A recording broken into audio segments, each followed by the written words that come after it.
तुम्हें भी किसी से मोहब्बत हो, तुम भी किसी का इंतजार करो, लेकिन क्या करो, मैं दुआ भी नहीं दे सकता तुम्हें। कि दूसरों की जासूसी करने के बजाय अगर वक्त अपने घर में दिया होता, ध्यान रखा होता, हमारे बेटे यूं फेल ना हुए। मोहब्बत पे किसी का इख्तियार तो नहीं, वो अमीरी गरीबी देखकर तो नहीं होती। काशिफ क्या फेल हो गया?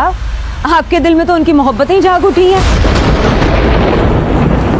परीक्षा ऑफिस नहीं जा रही। अरे दिल तो चाहता है तुम्हें बद्दुआ दूं। प्रीशा ने अपने साथ बहुत ज्यादती की है और बारी की नजरों में इसने खुद को ही झूठा बना दिया है। बारी से ये बोलकर कि वो किसी और को पसंद करती है और उससे शादी करना चाहती है। बारी का तो अब इस बात पर बिल्कुल भी यकीन नहीं आ रहा, क्योंकि वो बार बार प्रीशा से यही बोल रहा है कि कल तक तो इससे मोहब्बत का दावा करने वाली थी। अब प्रीशा के घर वाले भी देख रहे हैं कि प्रीशा काफी ज्यादा परेशान है और इसने जॉब भी छोड़ दी है और दूसरा राहिल के रिश्ते से भी इनकार कर दिया है, जबकि दूसरे जानिब रुखसाना प्रीशा का रिश्ता मांगना चाहती है और प्रीशा इस रिश्ते के लिए हाँ कर चुकी है।